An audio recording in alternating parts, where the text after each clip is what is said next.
നമ്മൾ ഇന്ന് ഉണ്ടാക്കാൻ പോണത് മാഞ്ഞാലി ബിരിയാണിയാണ്. അടിപൊളി പീസുകളാണ് നമ്മൾ എടുത്തോണത് കേട്ടോ. ബിരിയാണി ഇന്ന് കഴിപ്പിച്ച് അടങ്ങും.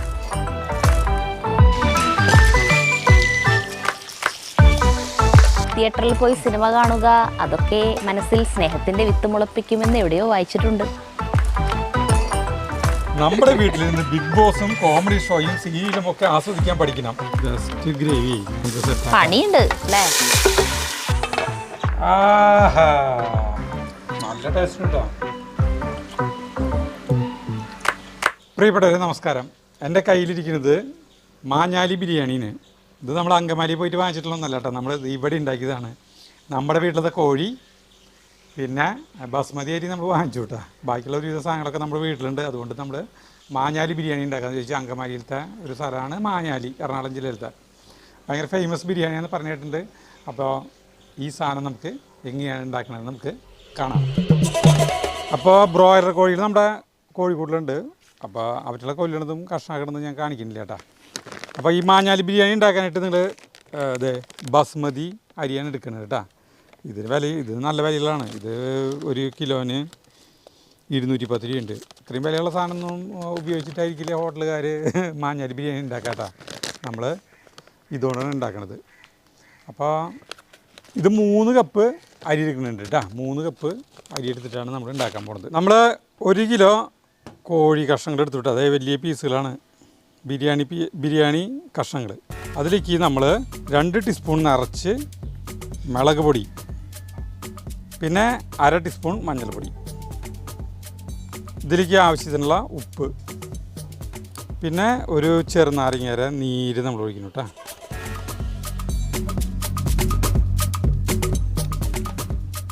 ഇനി ഇതെല്ലാം കൂടിയിട്ട് നമ്മൾ തിരുമ്മി ഒരു മണിക്കൂറോ അല്ലെങ്കിൽ അരമണിക്കൂറോ അങ്ങനെ വയ്ക്കാം. അരമണിക്കൂർ മിനിമം വയ്ക്കണം കേട്ടോ. 1 മണിക്കൂറായാലും കുഴപ്പമില്ല.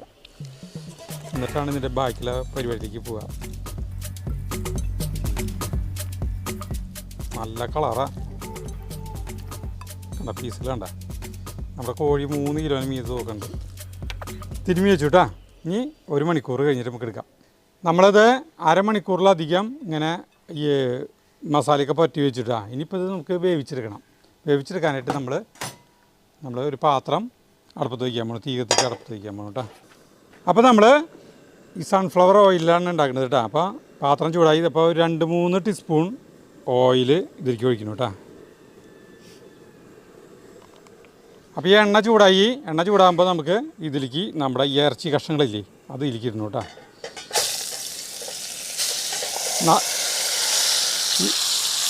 ഈ സമയത്ത് തീ നന്നായി ആക്കണം കേട്ടോ. നല്ല തീയിലായിരിക്കണം. എന്നിട്ട് നമുക്ക് ഇതിലേക്ക് കുറച്ച് വെള്ളം ഒഴിക്കണം.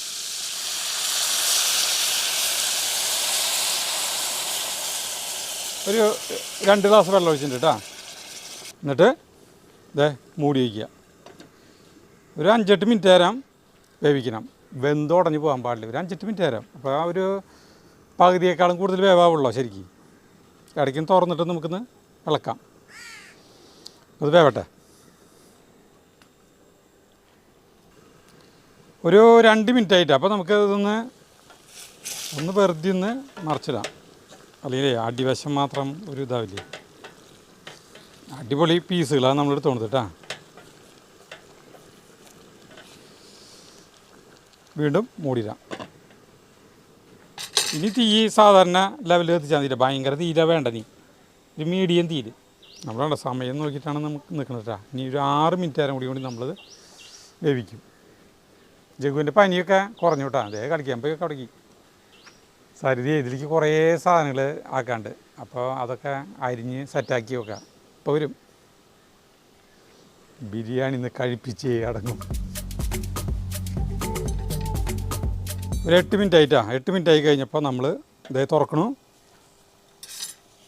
തുറന്നിട്ട് ഈ ചിക്കൻ പീസുകളില്ലേ അതിനൊക്കെ നമ്മൾ നമ്മുടെ പഴയ പാത്രത്തിലേക്ക് തന്നെ വയ്ക്കുന്നു കേട്ടോ.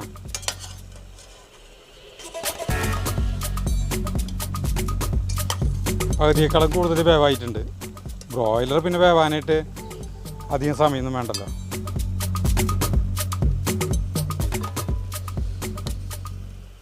എടുത്ത് വെച്ചു.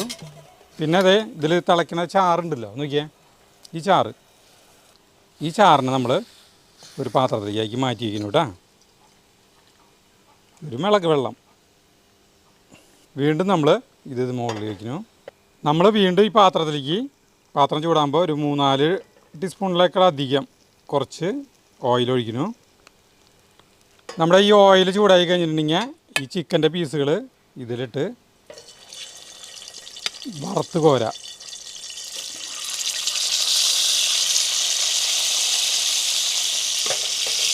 അപ്പുറം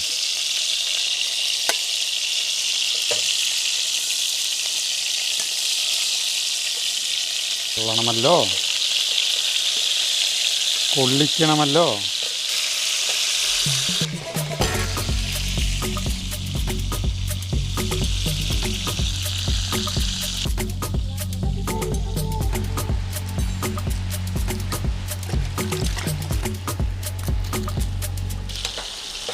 മറിച്ചിടാട്ടോ വേണമെങ്കിലല്ല മറിച്ചിടാൻ നമുക്ക് വേണമെങ്കിൽ എന്ന് പറഞ്ഞൊരു വാക്ക് തെറ്റിപ്പോയി. അപ്പോൾ ഇത് വറുത്തുകൊണ്ടിരിക്കുകയാണ്. ആ സമയത്ത് നമുക്ക് അരി വെള്ളത്തിലിടാം. അരി നമ്മൾ 3 കപ്പ് അരിയാണല്ലോ നമ്മൾ എടുക്കണത്. അത് ഒന്ന് കുതിരാൻ വയ്ക്കണേ. ഒരു അരമണിക്കൂർ നേരം വെള്ളത്തിൽ നിന്ന് ഇട്ട് വയ്ക്കുക. സരിത 3 കപ്പ് അരി എടുക്കണ കണ്ടമാനം ബിരിയാണി ഉണ്ടാവും. 3 കപ്പൊന്നും അധികം ഉണ്ടാവില്ല.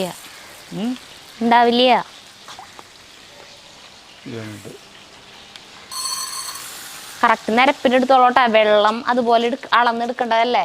3ാമത്തെ കപ്പ് ഇട്ടാ കഴുകട്ടെ. നന്നായി കഴുകിയിട്ടേ ഒരു അരമണിക്കൂർ നേരം കുതിരാൻ വയ്ക്കണം. ഈ ബിരിയാണിക്ക് വലിയ പീസുകളാണ് വേണ്ടത്. ബിരിയാണിയുടെ പീസുകൾ വലിയ പീസുകളാണ് വേണ്ടത്.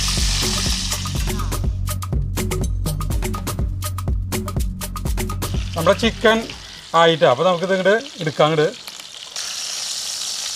ഭയങ്കരമായിട്ട് മുറുക്കി വറുത്തിട്ടില്ല കേട്ടത്. ഒരു മുക്കാവേവായ സാധനമല്ല, അപ്പോൾ അത് വേഗാവില്ലേ. പക്ഷെ വലിയ പീസാവുമ്പോഴേ ഉള്ളിലേക്ക് ഇങ്ങനെ ഉപ്പും മുളകൊന്നും ആവാത്ത പോലെ തോന്നും. 3 മണിക്കൂർ നേരം തേച്ച് പിടിപ്പിച്ചത്. ഇനി ഈ പാത്രത്തിൽ നമ്മൾ ബിരിയാണിക്ക് വേപ്പില ഇടാറില്ല സാധാരണ. കറിവേപ്പിലാണ് ഇടാൻ കൊടുത്തിട്ടായിരിക്കും. ഇത്ര വെളിച്ചെണ്ണ വേണം, ഇത്ര ഓയിൽ വേണം. ആ ഓയിലേക്ക് തന്നെ വേപ്പില ഇടാം കേട്ടോ. ആ ഓയിലേക്ക് തന്നെ വേപ്പില ഇടാം. വേപ്പില ഇട്ട് കഴിഞ്ഞിട്ട് നമ്മൾ 3 സവാള അരിഞ്ഞത് കേട്ടോ അരിക്കുന്നു. 3 സവാളക്കും കൂടുതലുണ്ട് സരിത. 3 എണ്ണം. ഇളക്കി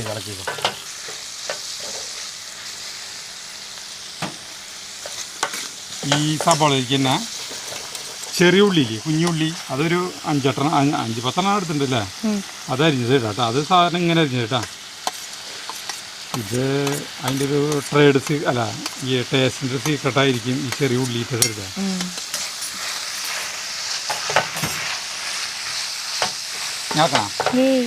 ഓയിൽ കുറേ ഉള്ള പോലെ തോന്നി. പക്ഷേ ഇതൊക്കെ ഇട്ടപ്പോൾ ഓയിൽ അധികം ഇല്ല അല്ലേ. ഓയിലാപ്പൊടി 4 ടീസ്പൂൺ 4-5 ടീസ്പൂൺ വെച്ചിട്ടുള്ളൂ ഇത് വറക്കാനായിട്ട്, ചിക്കൻ വറക്കാനായിട്ട്. ഇത് ഓയിൽ തന്നെ ഉണ്ടാക്കാം, അതെ വെളിച്ചെണ്ണ അങ്ങനെ ഇതിൽ വേണമെങ്കിൽ ഉണ്ടാക്കാൻ പറ്റുമോ? അല്ല, ഇതിന്റെ ശരിക്കുള്ള രീതി എങ്ങനെയാ? നമ്മൾ കഴിച്ചിട്ടില്ല കേട്ടാ ഈ സാധനം. മറ്റേ അങ്കമാലി മാഞ്ഞാലി ആവശ്യത്തിൽ പോകുമ്പോൾ നമുക്ക് നോക്കിയേക്കാം, കഴിക്കാം. അവിടുത്തെ അരുവിയും ഭയങ്കര ഫേമസ് ആണ്. മാഞ്ഞാലി മുളക് പൊടിയാണ് ഇതിന്റെ മെയിൻ സാധനം. സബോള എങ്ങനെ വാടിക്കൊണ്ടിരിക്കുകയാണ് കേട്ടോ. സരിത എങ്ങനെ ഇളക്കിക്കൊണ്ടിരിക്കുകയാണ്.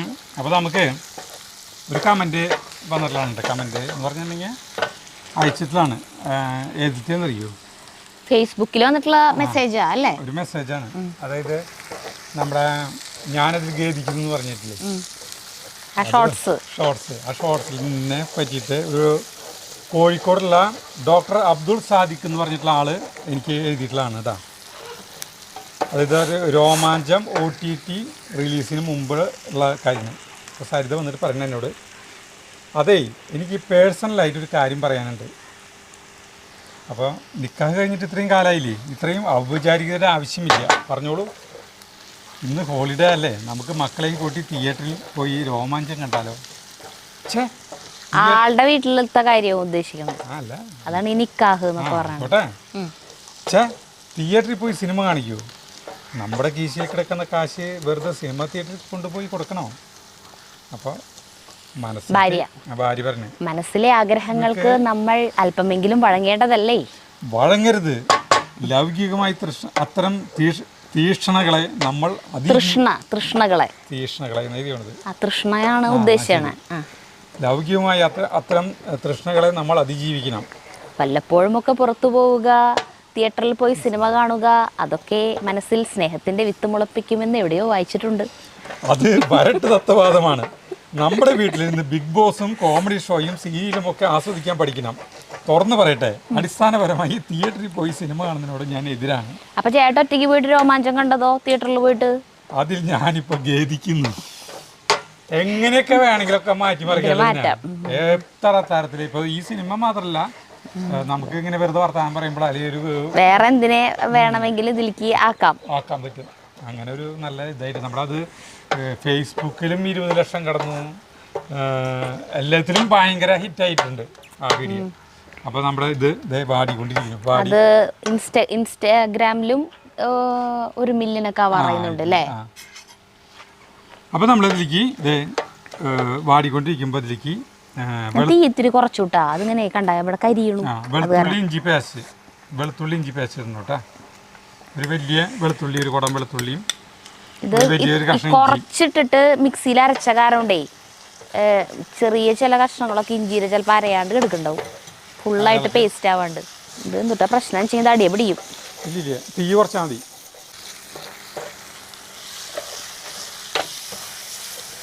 ഇനി അതിലേക്ക് വെളുത്തുള്ളി മൂത്തുടങ്ങി. അപ്പോൾ നമുക്ക് അതിലേക്ക് 2 തക്കാളി ഇങ്ങനെ അരിഞ്ഞത് കേട്ടോ. ഇത്തിരി ചെറുതായിട്ട് അരിഞ്ഞു. ചെറുതായിട്ടല്ല അരിയണ്ട, അല്ല ഇത്തിരി കുഴപ്പമില്ല, പേസ്റ്റാണ്. പിന്നെ അതിലേക്ക് 2 പച്ചമുളക് വട്ടത്തിൽ അരിഞ്ഞു കേട്ടോ.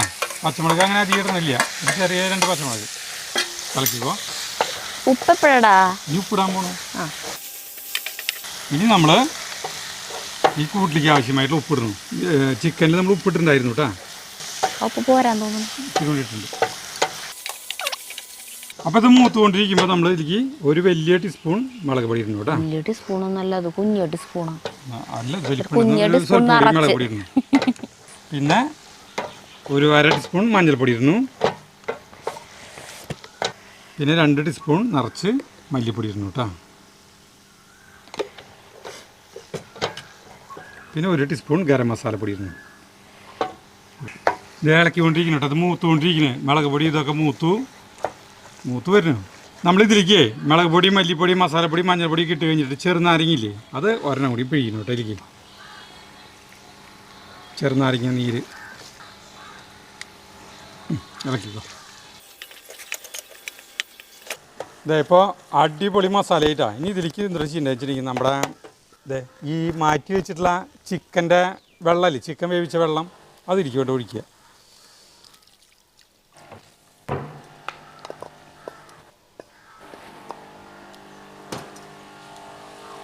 വെച്ച് ഇളക്കുക. തീ കൂട്ടാം. ഇത് നമുക്ക് ഇപ്പോൾ ഉപ്പൊക്കെ നോക്കാം കേട്ടോ. നോക്കിയാൽ ഉഗ്ര ഒരു ചാറായി മാറി. ഉപ്പ് നോക്കിയേക്കാം നമുക്ക്. നെയ്യ് ചിക്കൻ വേവിച്ച വെള്ളം ഒഴിക്കില്ലേ.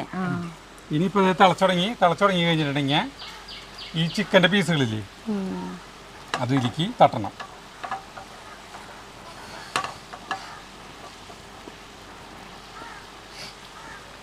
തീ കുറച്ച് തരുതാ. ഓ അടിപൊളി ഗ്രേവി അല്ലേ. Just gravy. ഇപ്പം തന്നെ ബിരിയാണിയുടെ മണം വന്നു തുടങ്ങി. നല്ല ഒരു ഗ്രേവി മാറി. സെറ്റാക്കി കഴിഞ്ഞിട്ടുണ്ടെങ്കിൽ ഇത് തിളക്കി അടുപ്പ് ശരിക്കും ഇരിക്കുന്നില്ലേ. ഇനി നമ്മളതിലേക്ക് ഒരു 2 ടീസ്പൂൺ നെയ്യ് കേട്ടോ.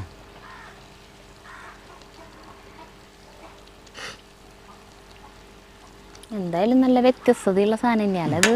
മല്ലിയല്ലേ സരിക്ക് ഒരു വെറൈറ്റി ആയി തോന്നുന്നില്ല ഇത് കാണുമ്പോൾ. സൂപ്പർ കൂട്ടാനായിട്ടില്ലേ. എല്ലാം മല്ലിയില വേണ്ട, പകുതി. ഇതിൻ്റെ മുകളിൽ നമ്മൾ മല്ലിയില വിതരണം കേട്ടോ. ഇനി നമുക്കിതിൻ്റെ തീ ഓഫ് ചെയ്യാം. നമുക്ക് ഇനി ഇത് പക്ഷെ കഷ്ണത്തിലേക്ക് പിടിക്കണ്ടേ, റൈസൊക്കെ വേവുമ്പോഴേക്കും പിടിച്ചോളൂ അല്ലേ? മെല്ലെ പിടിക്കില്ല, നമുക്കിത് മൂടിക്കും. തീ ഓഫ് ചെയ്തിട്ട് നമുക്ക് അരി വേവിക്കാം. ഇനി അടിപൊളി കൂട്ടാനായിട്ടുണ്ട്. ബിരിയാണിയിലേക്കുള്ള ചിക്കൻ റെഡിയായി. ഇനി അടുത്ത് ചോറ് വയ്ക്കാം.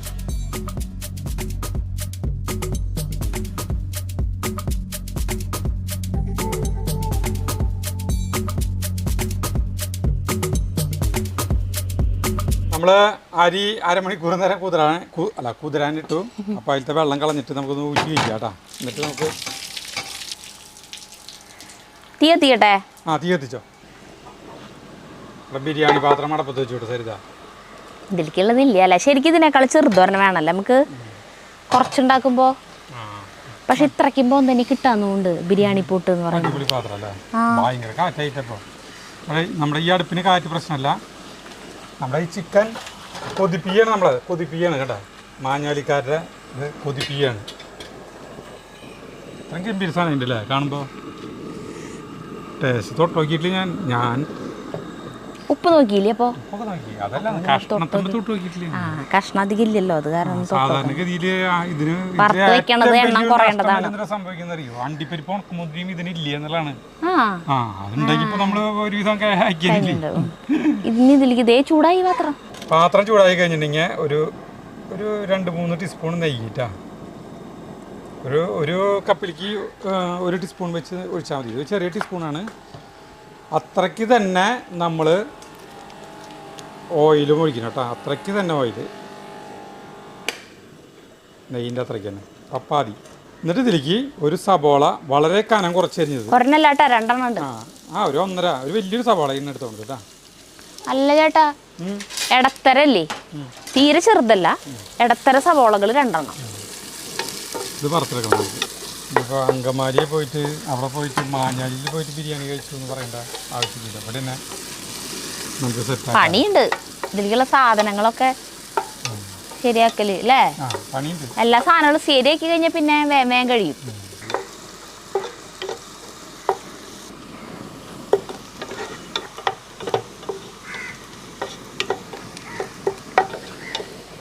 നമ്മുടെ സബോള ആയിട്ടാ.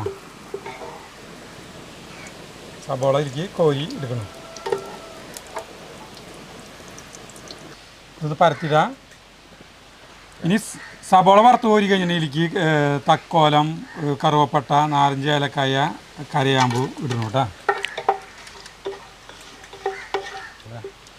അതായത് നമ്മൾ ഇതിലേക്ക് 1 ടീസ്പൂൺ പെരിഞ്ചീരകം കേട്ടോ. പെരിഞ്ചീരകം ഇട്ട് കഴിഞ്ഞിട്ടുണ്ടെങ്കിൽ കുറച്ച് വെളുത്തുള്ളി കുനുകുന്ന് അരിഞ്ഞത് കേട്ടോ. ഒരു 5-8 അല്ലി. ഇനി നമ്മളിതിലേക്ക് വെള്ളം ഒഴിക്കണം, അളന്നൊഴിക്കണം വെള്ളം കേട്ടോ. അളന്ന് വെക്കണ്ടായിരുന്നു അല്ലേ? 3 കപ്പ് അരിയാണ് നമ്മൾ എടുത്തോണത്. അപ്പോൾ 6 കപ്പ് വെള്ളം ഒഴിക്കണം കേട്ടോ. 3. കുക്കറിലാണെങ്കിൽ 4.5 കപ്പ് ഒഴിച്ചാൽ മതി. അപ്പോൾ ഒരു തുണ്ട് പോലും സ്റ്റീം പോവില്ലല്ലോ. അപ്പോൾ ആ വെള്ളം മതിയാവും. 5. അത് 6 കപ്പിൻ്റെ പാത്രമല്ല കറക്റ്റ്. 6 കപ്പിനേലും കൂടിയാ. തീ നന്നായി കത്തിക്കുക. ഉപ്പിടണ്ട ഇതില്.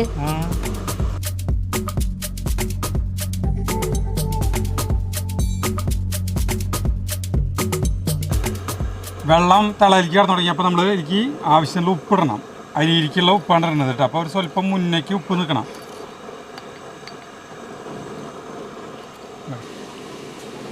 വെള്ളം തിളച്ചു. നമ്മൾ ഇതിലേക്ക് ഊറ്റി വെച്ചിട്ടുള്ള അരി ഇടുന്നു കേട്ടോ. അതിനിതെല്ലാം ഇളക്കി യോജിപ്പിച്ചിട്ട് നമുക്കിത് ഇനി മൂടി വയ്ക്കാം. മറ്റേ മല്ലിയില എപ്പോഴല്ല കുറച്ച് കഴിയുമ്പോൾ പുതിനയില ഇടില്ല അല്ലേ ഇതില്? പുതിനയില്ല. നമ്മൾ പകുതി വേവ് ആവാറായിട്ട് കേട്ടോ. അറിയാണ്ട വെള്ളം വെച്ച് തുടങ്ങി കണ്ട പാത്രം നീങ്ങിപ്പോണ്ടല്ലോ. പകുതി വേവായിട്ടുണ്ട്. അപ്പോൾ നമുക്ക് ഇതിലേക്ക് പൈനാപ്പിളിൻ്റെ കുറച്ച് കഷ്ണങ്ങൾ അരിഞ്ഞത് കണ്ട. പൈനാപ്പിൾ എസൻസ് ചേർക്കില്ല അല്ലേ? പിന്നെ ഈ ക്യാരറ്റ് ഗ്രേറ്റ് ചെയ്തില്ലേ ഇങ്ങനെ നീളത്തിൽ, അത് ഇടാം കേട്ടോ. കുറച്ച് അധികം ചേർക്കണമെന്നൊന്നുമില്ല, കുറച്ച്. എന്നിട്ട് ഇളക്കാം. മല്ലിയില ഇടും അപ്പോൾ? മല്ലിയില ഇടുന്നവരുണ്ട്, നമുക്ക് ഇടണ്ട. നമുക്ക് ലാസ്റ്റ് ഇട്ടാൽ മതി. അതൊന്ന് മിക്സ് ചെയ്യുക. മിക്സ് ചെയ്തിട്ട് നമുക്കിത് മുഴുവൻ വേവിലേക്ക് പോകണം. പകുതി വേവല്ലായിട്ടുള്ളപ്പോൾ നമുക്കിത് തുറന്ന് നോക്കാം കേട്ടോ. ആ പാത്രം അങ്ങോട്ട് പോണു. അതേ മേശയ്ക്ക് ഒരു ചെരിവുണ്ട്, അതുകൊണ്ടാണ് കേട്ടോ. ഇത് നമ്മുടെ കറക്റ്റ് വേവായിട്ടാ. തീ കെടുത്തി, ഒരു കുഴച്ചിലും ഇല്ല, ഒരു ഒന്നുമില്ല. അപ്പം ഇനി ഇതിലേക്ക് നമുക്ക് നമ്മുടെ ഈ സവോള ഫസ്റ്റ് വറുത്ത് പോരിതില്ലേ അതിടണു. മല്ലിയില, ഇത് നമ്മുടെ ആഫ്രിക്കൻ മല്ലിയാണ് കേട്ടാ. പഴയ മറ്റേ നമ്മളുടെ ബിരിയാണി പോലെ പുതിനലി ഇല്ല. എന്നിട്ട് ഇളക്കോ? ശരി. നമ്മളതിങ്ങനെ എനക്കാണ്ട് തന്നെ വെച്ചിട്ട് ഇങ്ങനെ എടുക്കല്ലോ ചെയ്യാ. അണ്ടിപ്പരിപ്പ് മുന്തിരിയില്ല, പുതിനലിയില്ല. പിന്നെ നമ്മൾ പിന്നെ ഈ സമയത്ത് നെയ്യ് ഒഴിക്കും. പിന്നെ നെയ്യൊക്കെ മുന്നൊഴിച്ചുണ്ടല്ലോ. പിന്നെ എന്നിട്ടാ പൈനാപ്പിൾ എസൻസ് ചേർക്കും. അടിപൊളി ഉണ്ട് കേട്ടാ. നമുക്കത് ഒരു പാത്രത്തിരിക്കാണ്ട് വിളമ്പാം. ഇതിലത്തെ ചിക്കനും ഇതും വേറെ വേറെയാണ്, സെപ്പറേറ്റ് ആണ്. ദമ്മ് ചെയ്യില്ല, ഇതിന്റെ ഇടയിൽ മൂടി. നല്ല കാര്യം. ദമ്മ് ചെയ്യണ എനിക്ക് ഇഷ്ടമില്ല. അല്ലെങ്കിലും ഫുഡ് കഴിക്കാം. എന്താണ് ഇതിന്റെ രുചി എന്നുള്ളതെന്ന് അറിയണല്ലോ. നമ്മൾ ടേസ്റ്റ് ചെയ്യാൻ പോവുകയാണ്. അടുത്തത് ചിക്കൻ. എന്താ കൊറേ സാധനങ്ങളുണ്ട് പറക്കി കളയാൻ. അതല്ല നീ വിചാരിച്ചത്? അല്ലേ ജഗ്ഗു? ഞാനേ ഒരു മോഡലാക്കാൻ പോകണ കേട്ടാ. ജഗ്ഗുവിന് മനസ്സിലായി. ജഗ്ഗുവിനെ അറിയാം. സ്പ്രിങ്കിളൊന്നുമില്ലേ എനിക്കറിയില്ല. അതിങ്ങനെ അമർത്തിയില്ല ചേട്ടൻ. അമർത്തിയാലാട്ടാ.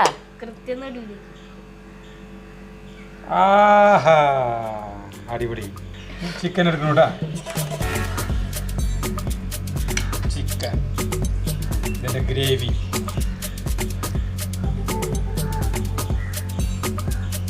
മനോഹരമായിട്ട്. പിന്നെ ഞങ്ങൾ കഴിക്കാൻ പോവാട്ടാ. ഇതൊരെണ്ണം മതിയാവും ഞങ്ങൾക്ക് രണ്ടാൾക്കും. കഴിച്ചോ? തരാം. അത് നമ്മുടെ നിതിന് കേട്ടാ. ചോറ് വേണ്ടാന്നാ? ജാതി ചൂടാ. ഇത് ഉണ്ടയിട്ടിരിക്കണായിരുന്നേ. കഴിക്കണ്ടില്ല ദൈവമേ. ചൂടൊന്നും ബാധകല്ലേ. ചൂടുണ്ടാ? അങ്ങനെയാക്കല്ലേ.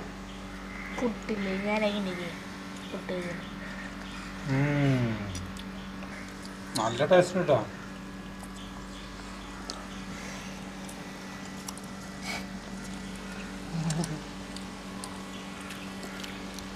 ചിക്കൻ കഴിച്ചു നോക്കിയാ. ചിക്കൻ കഴിച്ചു നോക്കിയ ഗ്രേവിക്ക്. ചിക്കൻ ചൂടാറി കിട്ടില്ലല്ലോ ദൈവമേ. നീ കഴിച്ചോ? കൈ കഴുകിയിട്ടല്ലോ വന്നേക്കണേ. ബിരിയാണി റൈസ് എനിക്ക് നമ്മൾ ഉണ്ടാക്കാറുള്ള ബിരിയാണി ജീരകശാലയ്ക്ക് ഉണ്ടാക്കില്ലേ, അതിന്റെ ചോറാണ്. പക്ഷെ ഇതിന്റെ ഗ്രേവി ഭയങ്കര ടേസ്റ്റ്, ചിക്കൻ ഭയങ്കര ടേസ്റ്റ്. നമ്മള് നമ്മുടെ ബിരിയാണി റൈസ് ഉണ്ടാക്കിയിട്ട് ഈ കറി ഉണ്ടാക്കാം. നെയ്യ് ഒരു ഇതുമില്ല. തരട്ടെ? വായിലേക്ക് തരുമ്പോ തിന്നാൻ പറ്റുന്നുണ്ട്, കുഴപ്പമില്ല അല്ലേ? ചൂടാറട്ടെങ്കിൽ ചൂടാറിയിട്ട് തിന്നാൻ പറ്റുള്ളൂ. ചിക്കൻ ചൂടാറി, അത് കാരണം ചിക്കൻ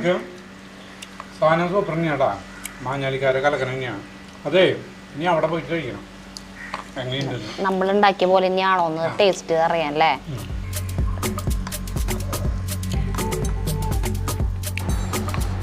അപ്പോൾ നമ്മൾ ഇതാണ് കഴിക്കാനായിട്ടാ, അടിപൊളി സാധനം. അപ്പോൾ നിങ്ങളെല്ലാവരും മാഞ്ഞാലി ബിരിയാണി ഉണ്ടാക്കാം കേട്ടോ. അപ്പോൾ നമുക്ക് നിർത്താം. അടുത്ത വീട്ടിലാണ്. ഒരു നന്ദി, നമസ്കാരം.